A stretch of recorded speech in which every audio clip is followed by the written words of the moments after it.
Welcome to Live Daf, your online Daf Yomi Shir. Shalom Aleichem, welcome back to today's Daf Yomi, which is SUKKAH Daf Hey. We begin at the bottom of Daled Amud Beis. Says the Gemara 6 lines from the bottom of the Amud. V'she'ena gevoya asara tefachim. Mishnah taught us a sukkah which is less than 10 tefachim in height is pasul. Minolan, how do we know this? Now Tosfos points out this halacha pertains not only to sukkah, it applies to Shabbos, it applies to any time we need a mechitza. And the halacha is, it only constitutes mechitza if it rises 10 tefachim. How do we know this? Minolan. Itmar, says the Gemara, we learned. We have 4 Amoraim who taught us the Mokar. Rav, Rabbi Chanina, Rabbi Yochanan, Rav Chaviva Masnu. They offered as follows. Now the Gemara is going to make a pause to say like this. Bekula Seder Moyed. By the way, whenever we have this group of Chachamim speaking in Seder Moyed, Bekula Seder Moyed Kol Ki Hayzuga, when we have this group of Chachamim, some would substitute Chilufi Rabbi Yochanan Uma'ayli Rabbi Yonasan. Some had a different version of the names. They would substitute Rabbi Yochanan for Rabbi Yonasan. So instead of Rabbi Yochanan, it was meant to be Rabbi Yonasan. In any case, what is the makar that they are teaching us here? Arayin Tisha v'kaperes tefach. We know the Aron in the Beis Hamikdash was 9 tefachim high. It was 1.5 amma high. An amma is 6 tefachim. 1.5 times 6 is 9. The kaperes tefach, the lid above the Aron, was a tefach thick. Harikan asara. This leaves us with 10. The top surface of the kaperes was lifted 10 tefachim off the ground. Uksiv, and the pasuk says, Hashem says, I will position myself there. That's going to be my place where I will meet you. I will speak to you from on top of the kaperes, which was 10 tefachim off the ground. How does that pertain to us? Continues the Gemara, Tanya, Rabbi Yossi taught us as follows, a general formula. The Shekhinah HaKadosh never descended all the way down to the Aretz. And likewise, even though Moshe appeared to have gone up to Shemayim, and likewise Eliyahu Navi, you meant to know they never actually reached the sky. Shenemar, HaShamayim Shemayim L'Hashem. Shemayim is designated for Hashem, exclusively for Hashem, and not for us humans. The Aretz Nasan Bnei Adam. Aretz was granted for Bnei Adam, exclusively. Shechin is not meant to come all the way down to the Aretz domain. Therefore, says the Gemara, the fact that the Shechinah spoke to Moshe Rabbeinu from on top of the kaperes, what does that tell us about the Aretz domain? That it wouldn't rise past 10 tefachim. Says Rashi on top. So we know the Shekhinah never descended all the way down to earth. Ukroksiv, and we have the pasuk. The ala kaperes yarad, the Shekhinah did position itself on the kaperes because it was 10 tefachim off the ground. So what does that tell you? Shema mino lamala ma'asora mifsaka rishusa. Apparently, the rishus of the Aretz extends but no more than 10 tefachim. It only rises up until 10 tefachim. Past that is no longer Aretz, which allowed for the Shekhinah to rest over there. So how do we apply it to our question? How do we know a mechitza is meant to rise 10 tefachim? Very simple. What's the point of a mechitza? To divide, to separate. To separate what? The rishus of the Aretz. So now if the Aretz rises upward until 10 tefachim, we assume that the Shekhinah came as low as it could until it got to the point of Aretz and stopped there. So we learn from there that the Aretz extends upward for 10 tefachim. If you're trying to separate within the Aretz, you have to make a mechitza that divides all along that rishus, all along that territory. So if it's only 9, it's not going to create a division within the Aretz. You haven't really divided the entire domain. From here we learn that a mechitza, whether for Shabbos, whether for Sukkah, when you're trying to create a separation, a division, it has to divide all the way through. It has to rise from the Aretz upward until 10 tefachim. And that's called a proper separation, a proper mechitza. Says the Gemara, is that so? Shechina never came down? Hashem came down onto Har Sinai. Answers the Gemara, came down but remained hovering above 10 tefachim. Never actually entered the Aretz domain. Hashem will actually stand on Har Azeisim. It sounds like literally standing on a mountain. Once again, says the Gemara, Lamala Masar Tfachim, it doesn't mean actually on the mountain, but hovering above the 10 tefach level. Do you mean to say Moshe never went up to Shemayim? He did go up. Says the Gemara, Lamata Masara, below 10. Now what does this mean? If it's below 10 and he's still on the Aretz, it says he went up Eloi Lakim. Explains the Chasam Sofer. What the Gemara means is as follows. We have Aretz all the way on bottom. We have Shemayim all the way on top. We just learned that the first 10 Tfachim rising from the Aretz is considered Aretz. Likewise, says the Chasam Sofer, the 10 Tfachim closest to Shemayim is considered Shemayim. And there's a whole area in between, no man's land, which can be tilted in either direction.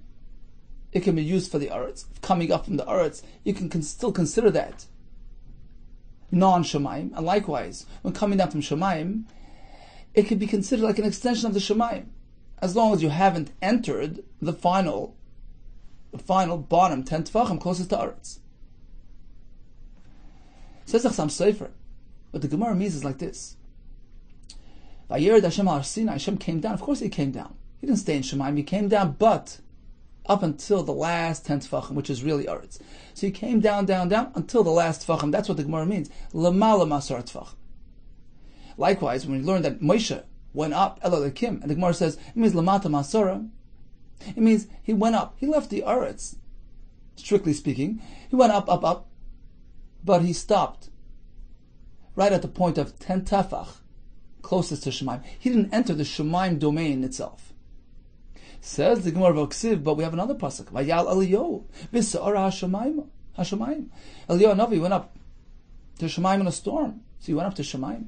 Once again, Lamata Masara, he stayed out of the last 10 tefachim closest to Shemayim. He didn't actually enter Shemayim.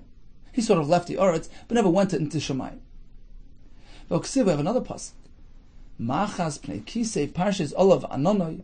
This was where Moshe Rabbeinu was confronted by the Malachim when he went up to get the Torah, and he said, What are you doing here? You're not deserving of the Torah. And he was challenged by them. Hashem says, hold on to my Kisei HaKavod. Hashem protected him.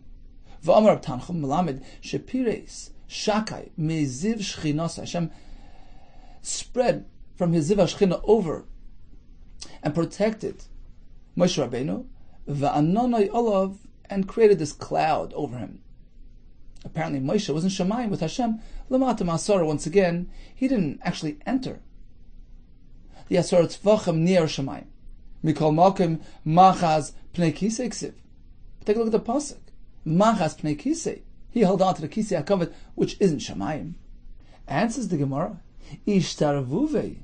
Ishtavrle Kisei. The Kisei HaKavod dropped down from Shemayim. It extended downward ad Asara.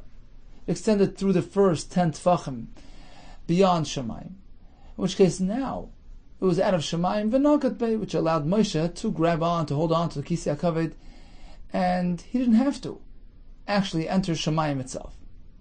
Now let's go back to the initial phase of the Gemara, which was that we know that the Aron and Kapiris were 10 Tfachim high, in which case if the Shechina was positioned on the surface of the Kapiris, that's indicative of the fact that 10 Tefach off the ground is already beyond the reach of the Aretz.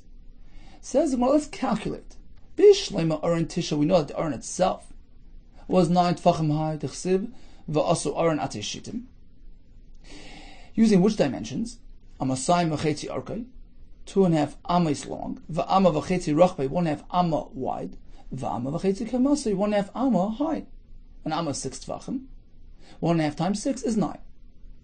El kapiris tefach minolam.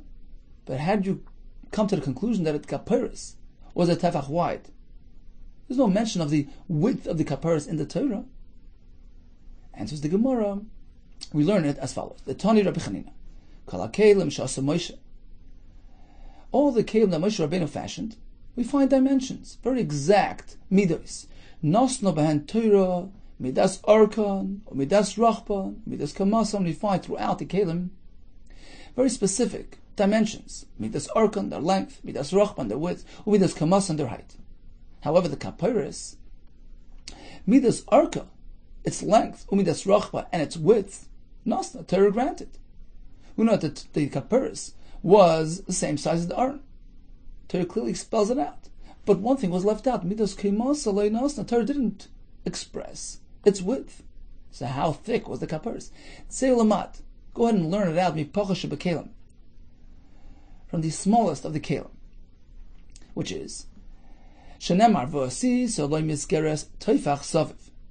Pasuk speaks about the shulchan on which lechem hapanim was placed, and you had a misgeres, a frame which was a tefach wide, going around and around the shulchan.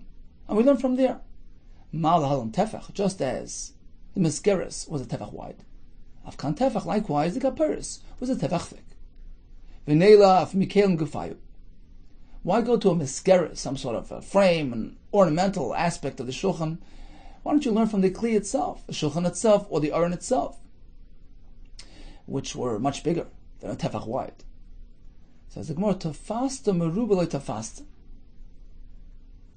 You can't just assume a greater number. You can't just grab hold of a larger number without substantiating it. Tafasta more, tafasta. If you assume the smallest, you're certainly safe.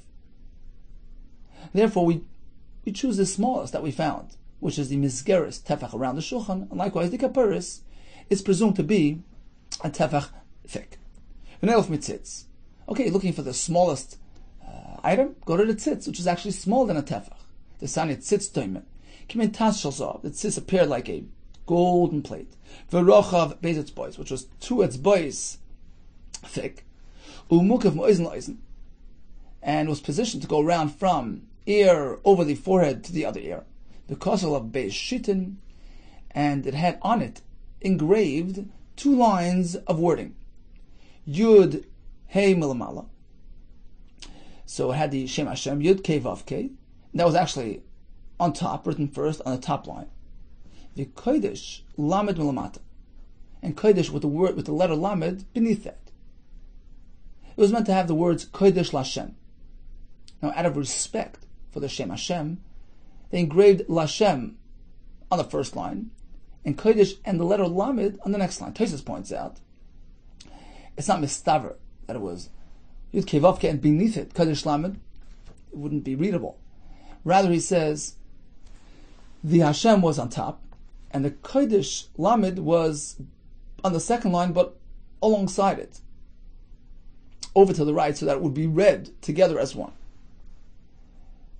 Another interesting thing Tosfos points out, that although we're not meant to say Yud and Hey and Vav and Hey, it's called Hoiges Hashem B'Yis Yosef, but over here we can say the Yud and the Hey because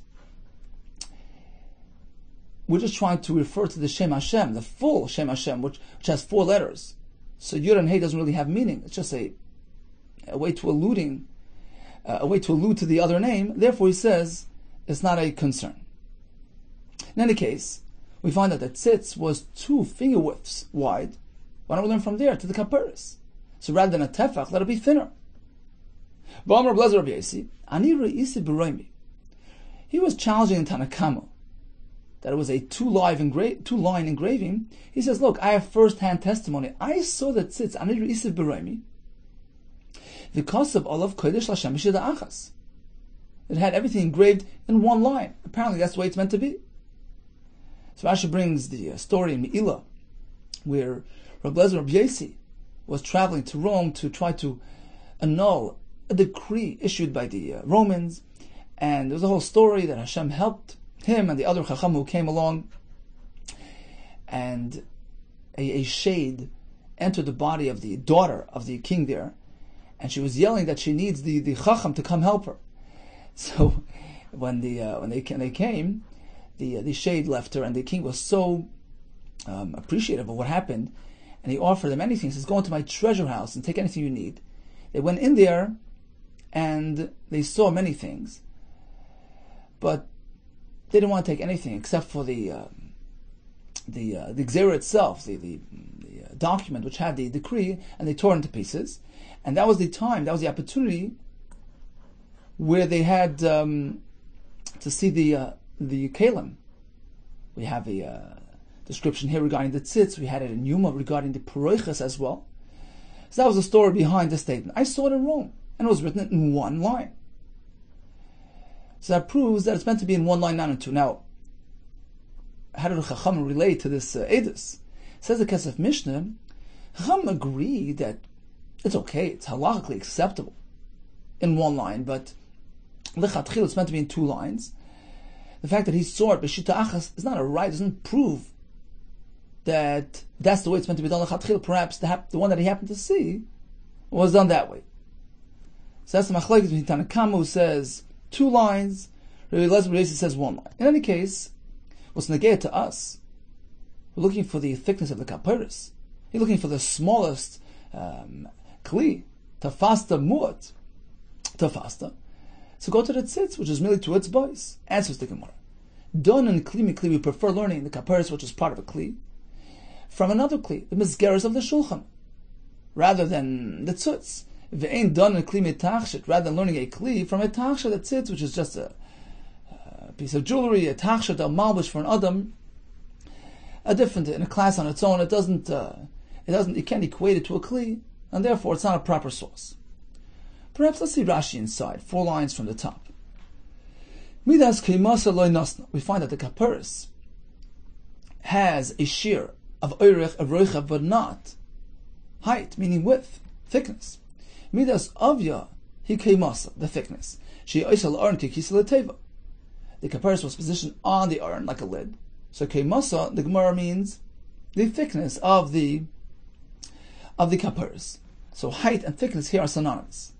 We learn from the mizgeres of the shulchan safak and liv vazvizin savach shulchan, some sort of frame, some sort of lip. And why don't we learn from the kelim themselves, which were greater than a tefach? Answers the Gemara, tefasta meruba. Kol davar shemashmoi meruba umot. When you have something that can be interpreted 2 ways, and as a large thing or as a small thing, we don't know what it means. You have a choice. Which way should you go? Says the Gemara, choose the smaller one, in which case you're assured to be safe. Im tafasta samut, yafa tafasta. The batzim yachile mashma.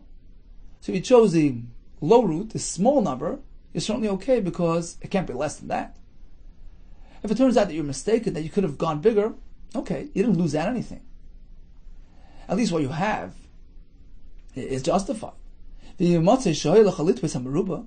you should have gone more, fine. So it'll add it to you later.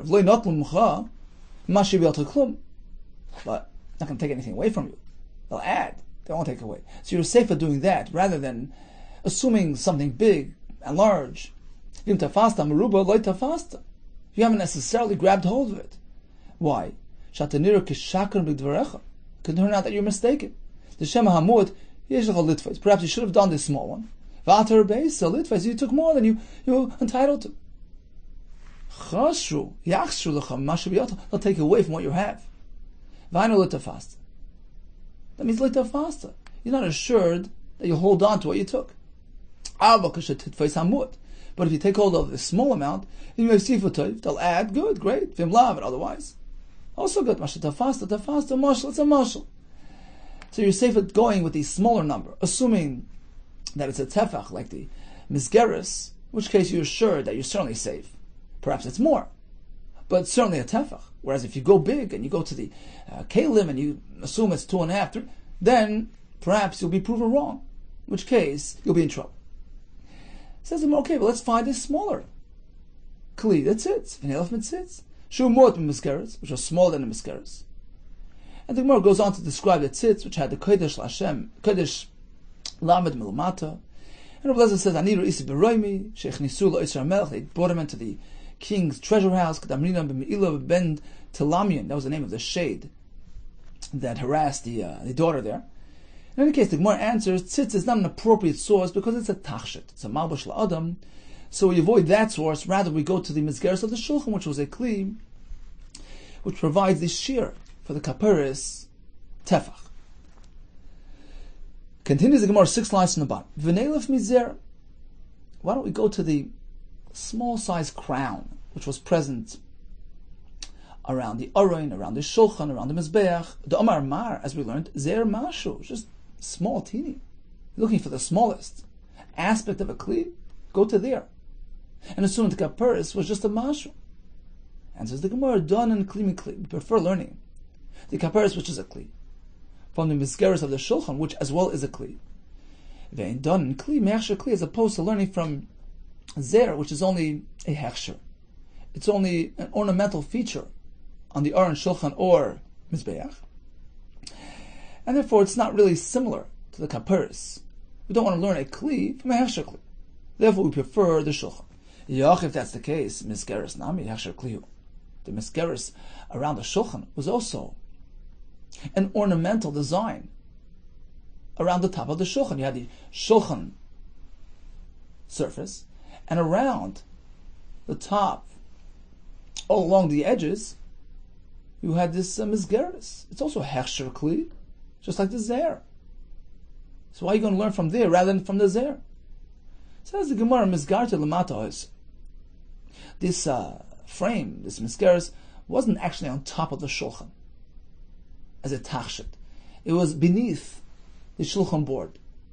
The shulchan board rested on this frame. It was part and parcel of the structure of the shulchan. It wasn't the hechsher, it was the kli itself. And therefore it can provide a proper source for the kaparis. That works according to the shita that maintains the mizgeres was beneath the top surface of the shulchan and was used as part of the frame. However, according to the shita, the mizgeres was of ornamental value, was on top of the shulchan, along its perimeter, as a hechsher, as a tachshit, as an ornament, then you haven't really responded. Hay hechsher kliu. And this too is considered a hechsher kli. In which case, why would you prefer learning the kaperis' size from this rather than the zer, which was actually smaller inside, if both of them were tachshitim? Both of them were just designs. Ella, says the Gemara, done and dover shenosna by taramida. We prefer learning the kaperis, for which the Torah provided some form of measurements, at least somewhat, length and width. Midavar shenosna by Torah mida. From the mizgeres around the shulchan, for which the Torah also provided a measure, a tefach wide. So there's some sort of similarity between the two things. As opposed to the tzitz or the zer, shleinosna by Torah mida, for which the Torah did not provide a midah. The tzitz has no midah, just a mashu. Taisa says, even though we just said the tzitz was 2 boys wide, he says that's m'derabanan, because the pasuk says the tzitz is meant to be on the meitzach, on the forehead of Aaron, and as Taisa says, stam metzach is roichav shtei boys. We assume the forehead is 2 boys wide. So Torah, there isn't an exact shear. It's left for interpretation. Similarly, regarding the zer, there's no exact shear. In fact, the Gemara said it was a mashu, it was a kolshu. And therefore, it doesn't provide for the kaparis. So we prefer learning kaparis which has some sort of measurement, just missing its width, its thickness. And therefore we go over to the mizgeres of the shulchan, which is also something on which the Torah provides a shear, as opposed to tzitz v'zer sheloi nosnu behen Torah mida klal. Okay, so this concludes this section of the Gemara. We're looking for a makar. How do we know that a mechitza is meant to rise 10 tefachim? Because it's meant to divide the rishus, and the rishus rises up 10 tefachim. How do we know that? Because the shechina, which wasn't meant to come down la'aretz, rested on the kaparis, which was on the aron, which was a surface, lifted 10 tefachim off the ground. Apparently, the rishus of the aretz rises up until that point and no further. How do we know that it was 10 tefachim off the ground? Well, the iron was 9 tefachim off the ground, 1.5 amos. And the kaparis was a tefach thick. How do we know that? We learn it from the Mizgeres around the Shulchan. Rav Huna Amar Mehacha. Rav Huna says, I'll bring you another right. That the kaparis was a tefach thick. The pasuk says on Yom Kippur, the kohen will do the hazos hadam al pnei hakaparis kedma, opposite the face of the kaparis. Face meaning the vertical surface, the thickness. So he's facing the thickness of the kaparis, and it's described as pnei. Ve'ein panim pachas metefach. A panim isn't less than a tefach, says Rashi on the bottom line. Ve'ein panim shel adam pachas metefach. We assume the panim of a person, a baby, is at least a tefach. The more soon will tell us, actually it's a Kabbalah, it's a gemiri, a tradition, so that's what we're working with. Pnei is a tefach thick, in which case we know the kaparis was a tefach. Ve'emo ka'ape, the Bar Yuchin. Says the Gemara, we actually find elsewhere in Yecheskel that the Lashon Pnei relates to a bird as well. So perhaps instead of referring to an Adam, which has a panim of a tefach, let's go to an even larger thing. The face of a Bar Yuchni, huge bird. And that's how thick the kaparis has to be. Tafasta, berubah tafasta, once again, the same concept. You have no right to assume a large value, a large number, unless you can prove it. Tafasta, more tafasta. When you grab small, then you're certainly safe, meaning you have a choice. Tefach, like an Adam, or something way more because of the Bar Yuchni bird, we choose the smaller number. Okay, you're choosing small, ve'ema kappa iditzi parta. Perhaps like the face of a bird, the Zutar Tuva, which is very small. So a small sized bird. Amar Rav Bar Yaakov, Rav Huna pnei pnei gamar. Rav Huna wasn't just coming from a binyan av, comparing two concepts. It says pnei by kaparis, and we go try to find elsewhere what pnei is referring to. No, he had Gzeira Shava, which he was makabel from his Rebbe, to connect the word pnei, which is stated by kaparis, to the word pnei, stated elsewhere. In which case he learned that it has to compare to the size of a person. Ksiv ha'achal pnei kaparis. Here we have the word pnei kaparis. Uksiv ha'asam me'ez pnei Yitzchak aviv. When Yaakov left his father after the brachas, he says he was leaving me'ez pnei Yitzchak aviv. So pnei is a pnei adam, and therefore at a minimum it's a tefach. V'neilaf and panim shel mala. Okay, so we're meant to make a Gzeira Shava. Pnei pnei, perhaps not the panim of a person, which is rather small, the panim of a malach, which is rather large. The chsiv, Yaakov Avinu told Esav, greeting you is such a privilege. It's kirois pnei Elohim atirtzeini. It's like when I saw the panim of the malach. So pnei is in reference to a malach. Perhaps the kaparis has to be huge, the face of a malach. Tafasta berubah tafasta, tafasta more tafasta. You have a choice between a lot and a little. You have no right to assume the larger value. Here as well, we prefer connecting it to the pnei of a person, which is small. Says the Gemara, v'neilaf mikruv. Perhaps, let's go even small, smaller than a tefach, because we find the lashon pnei by the kruvim, which were on top of the kaparis. The Gemara at this point figures kruv is a bird, as we find in Psukim and Yecheskel. Kruv is a bird. So perhaps let's connect the word pnei from kaparis to the word pnei by kruv, which will teach us that the panim is less than a tefach, in which case the kaparis is thinner than a tefach. V'neilaf b'kruv, t'chsiv al kaparis yu pnei kruvim. So you find the lashon pnei by kruvim. Amar Bar Yaakov. The answer is like this. Gemiri, we have a Kabbalah. Ein pnei kruvim pchusim tefach. The panim of a kruv is no less than a tefach. You know why? Because you're mistaken. Pnei kruvim used to describe these figures, the gold figures, on top of the kaparis, on the aron, were not birds. It's not kruv as in a bird. It's kiruv. Ruv is a baby, a child, like the face of a child. And once again, we're going back to a person's face, which is no less than a tefach. We have a Kabbalah that pnei kruvim is referring to the face of a person, no less than a tefach. Rav Huna nami macha gomer. And this is exactly where Rav Huna was coming from. So why doesn't he learn from kruvim? He did. This is exactly where he learned his halacha. By kaparis it says pnei kaparis. And by the kruvim it says pnei kruvim. And kruvim are people, are children, are babies. And we have a Kabbalah. The minimum size of a panim of Adam is a tefach. Likewise, the kaparis is a tefach. Umay kruv. What does kruv mean? Not a bird. Amaravo kiravia, like a child, like a baby. So the chaf here is not part of the word itself. It's chaf hadimyan, like kiravia, kiruv. She came to Bavel, kern linuka ravia. As in Bavel, they refer to a baby, a child, with the word ravia. Amalei abai el ma'atav, if that's the case, that kruv is referring to a human face. How are you going to explain the pasuk, the chsiv?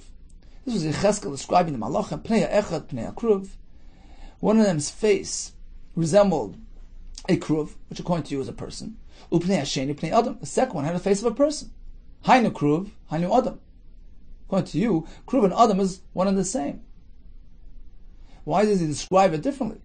He had a kruv, he had an adam, it's the same. Says the Gemara, well, it depends on the age. Api ravarvi. Pnei adam, face of an older person, a larger face. Vapi zutra, pnei kruv, face of a baby, a small face. Sure, they're both human faces. Depends how old and how large. So this is Rav Huda's makar, that indeed the kaparis was a tefach thick. He used the Gzeir Shava. We have the word Pnei Kaparis. We have Pnei Kruvim. And we have a Kabbalah that the panim of Adam is a tefach at a minimum. Therefore the Kaparis was a tefach wide, in which case we know that the Shechina, which was resting on the Kaparis, was 10 tefachim lifted off the ground. And that proves our point. Sounds like Gemara, we still have a kasha. So you tell me that a sukkah needs to be at least 10 tefachim high. So granted, the mechitza needs to rise 10 tefachim in order to separate the reshuyos properly. That's understood. But there's actually another aspect here as well. How much space do you have within the sukkah? Beneath that SUKKAH, Mishnah tells us it's less than 10 tefachim of living space. From floor to ceiling, it's below the minimum. How do you know that? How do you know that the living space, the gap, the interior space of the sukkah needs to be 10 tefachim bar mischacha, aside from the schach? Ema bahadi schach. Perhaps you reckon the 10 tefachim with the schach. Suppose you have a sukkah with 10 tefachim high, schach 1 tefach thick, and living space only 9 tefachim. Perhaps that's fine because you've created a mechitza which rises 10 tefachim, which constitutes a mechitza. So how do you know you need chalal? You need living space of 10 tefachim within the sukkah. Elam Beis Elamim Gomar, says the Gemara, you're right. This aspect has to be learned from a different makkah, from Beis Elamim, Beis Hamikdash, which was eternal, Beis Elamim. That's going to provide the source. That what? That in order for a mechitza to provide, to divide, to be mafsik, not only does it have to be 10 tefachim high, but it has to serve an area which is 10 tefachim high. That's the minimum requirement in order to create a reshus behind that mechitza. Just as we know that a mechitza for an area less than 4 tefachim of floor space is not considered. You haven't really done anything. You haven't really created a domain. You haven't really fashioned a reshus. Likewise, the space beyond that mechitza has to be 10 tefachim high of space, of usage area. And that's what we're going to learn from the Beis Hamikdash. So the Mashal points out that this is a universal concept.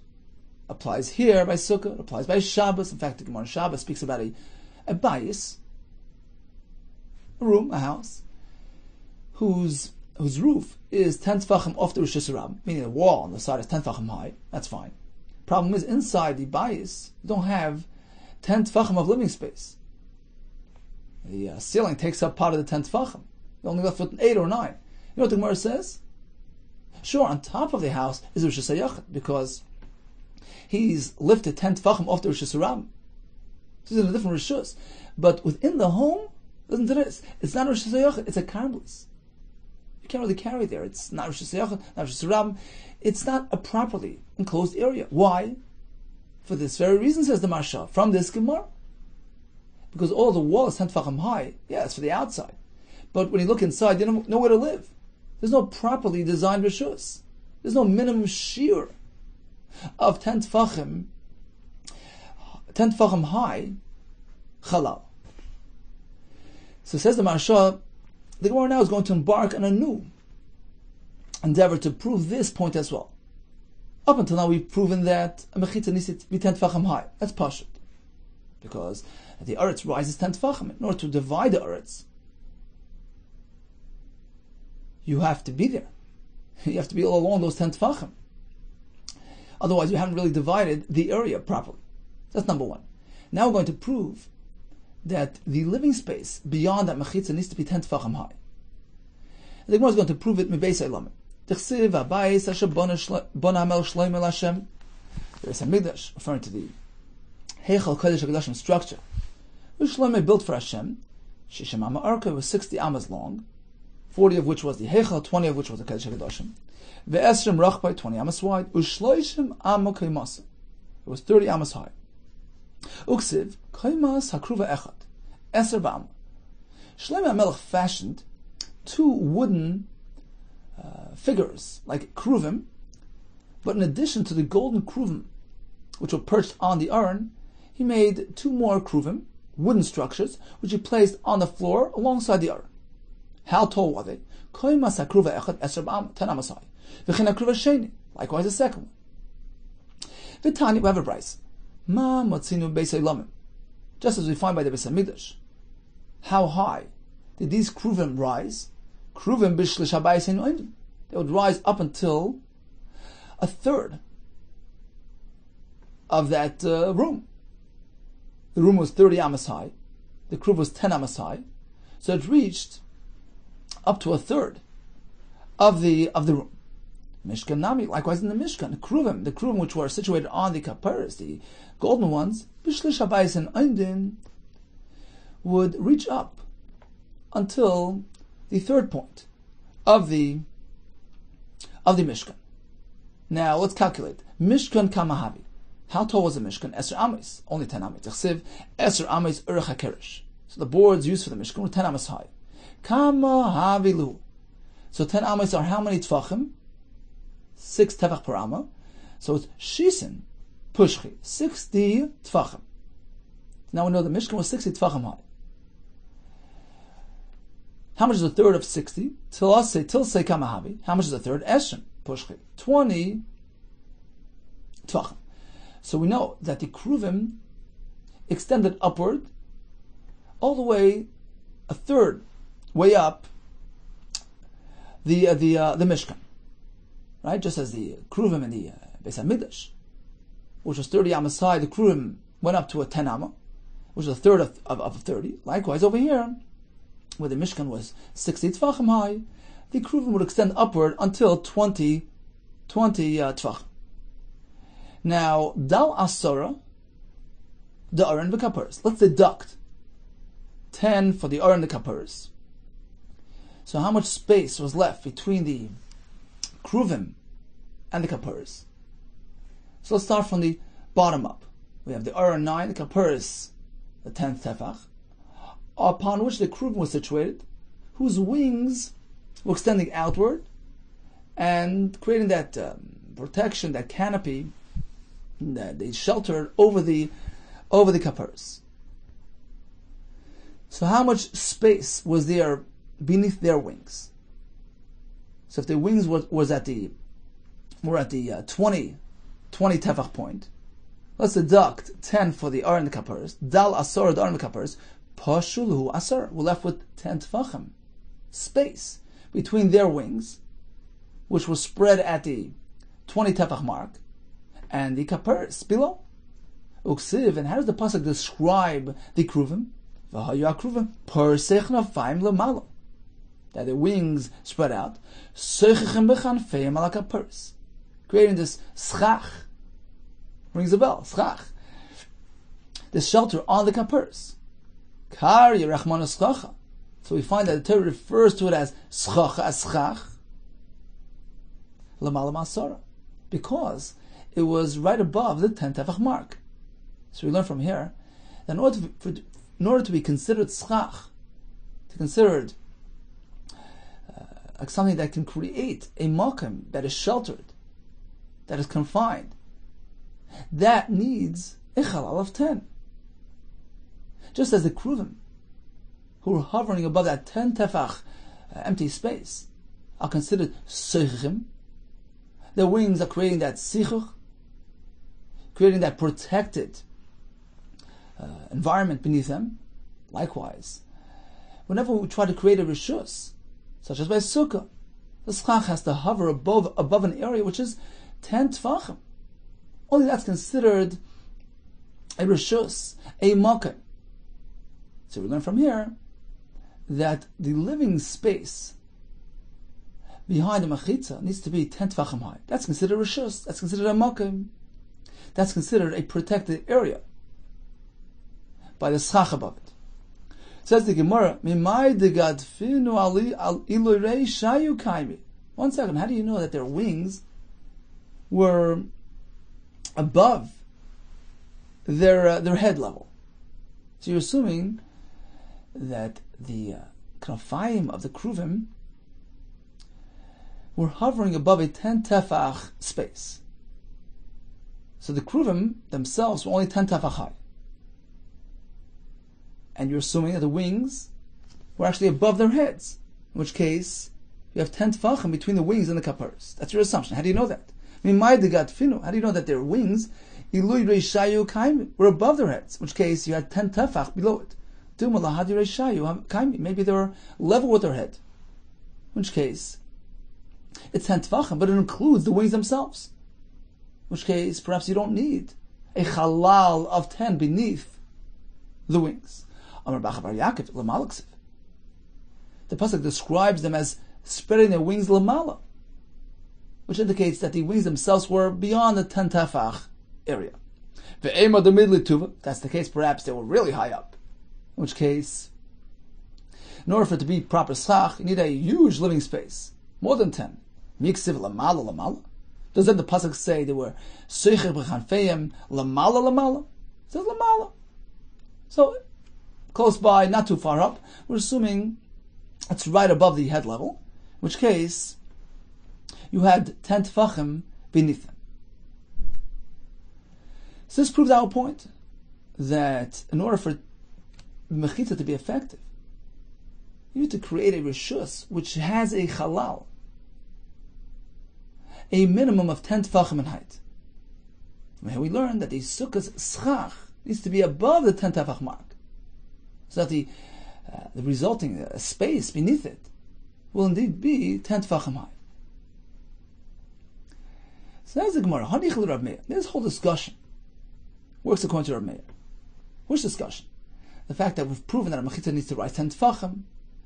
We need 10 tefachim of empty space. That all works according to Rabbi Meir. That indeed the Aron and the Kaparis were 10 tefachim high.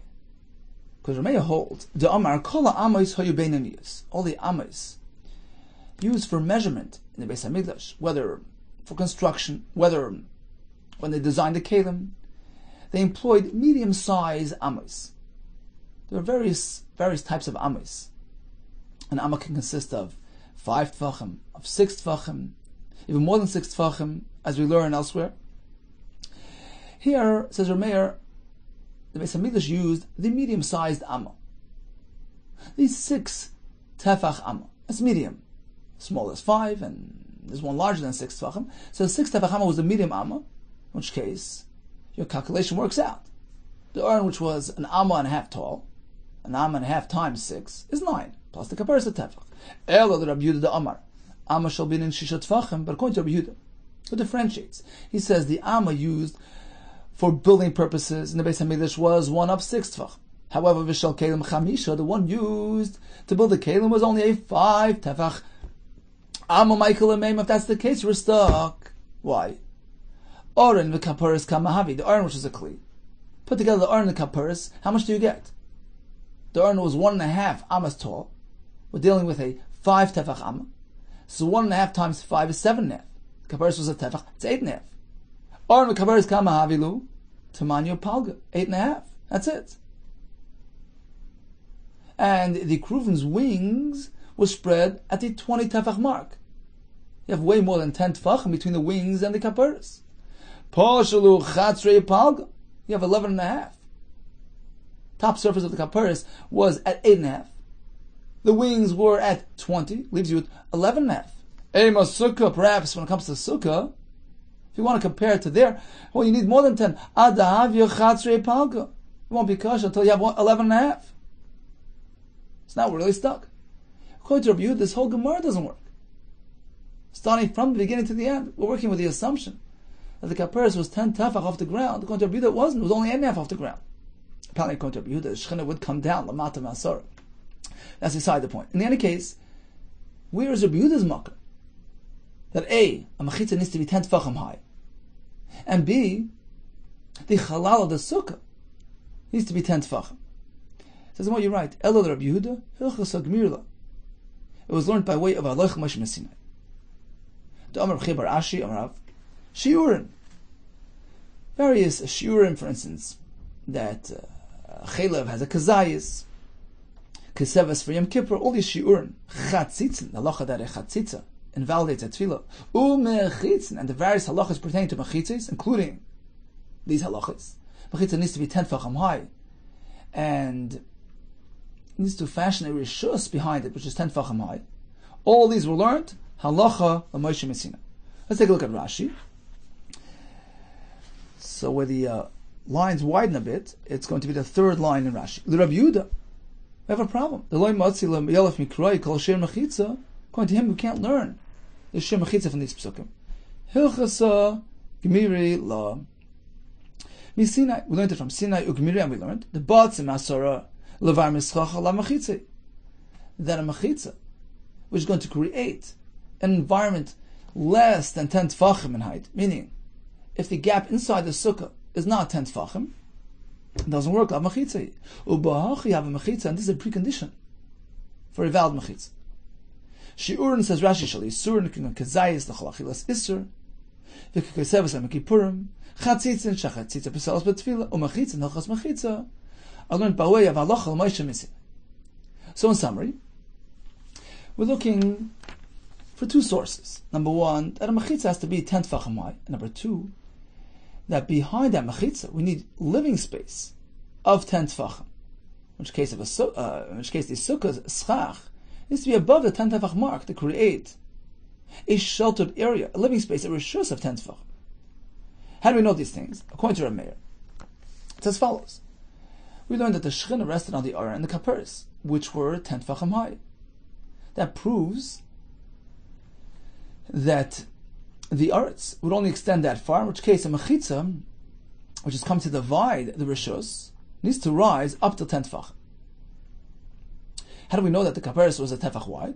We have two choices. Either we learn from the mizgeres tefach around the shulchan, or according to Rav Huna, we learn pnei. Over here we have the word pnei. By kruvim we have the word pnei, and we learn that the pnei adam is a tefach at a minimum. What about the chalal asar within the sukkah? That is learned from another source, from the Beis Hamikdash, because over there we have the kruvim that Shlomo Melech built, which rose up a third way up through that room. Likewise in the Mishkan, the kruvim on top of the kaparis would rise up a third the way up, in which case the wings of the kruvim would be spread right above the 20 tefach mark, leaving a chalal asara between them and the kaparis below. So we learn that SUKKAH, that a roof, that a rishus, needs to contain living space worth 10 tefach. According to Rabbi Yehuda, these things don't provide, because according to him, the kli of the Aron was built using a smaller sized amma, in which case it was not 10 tefach high. Rather, the Gemara concludes all concepts, number one, mechitza asara, and number two, chalal asara, was derived from halacha l'Moshe Messinai. Now, the interesting kasha asked by the Mefarshim. We're looking for a makar, that a sukkah needs to be 10 tefachim high.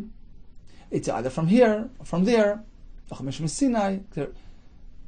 We had a Gemara yesterday where we had hutzim coming into your sukkah. So the sukkah was barely 10 tefachim. You had some branches protruding. Says Rava, apostle. Diras Rucha, you can't live there. Eino Dandar b'Diras Rucha. Apparently, if it's less than 10 tefachim, it's not considered a livable place. What more do you need? That's the best source. It's not a dira. So the answer is, Diras Rucha is not something that we can just apply at random. It's only once you know that you need a dira of this size. This is considered the minimum dimension of a sukkah, the minimum living space of a sukkah. Now, if somebody's going to interfere with that, you have hutzin coming in, you've interfered with your dira. That's called diras rucha. So the first thing you have to establish is that a sukkah needs to be 10 tefachim high. Sure, once you know it's 10 tefachim high, now you take a look and you see a hutzin coming in, in which case you don't have 10 tefachim to live in, that's a diras rucha. But suppose you would not have known that a sukkah needs to be 10 tefachim high. If you wouldn't have had the halacha Moshe Rabbeinu, if you wouldn't have the makuras from the Aron Kaparis, perhaps a sukkah could be 5 tefachim high, 4 tefachim high. Just crawl in there and eat. And Mamela, it's not called a diras rucha. It's all relative. Diras rucha is a relative term. So indeed, once we do know through these makuras that a minimum share of a sukkah is 10 tefachim, that's required for dira. Now says Rava, if you have hutzin, low-hanging leaves and branches interfering with your makom dira, which is meant to be 10 tefachim, that's called diras rucha. Ve'ino dandar b'diras rucha. Kol tov to you, and atzlacha Rab.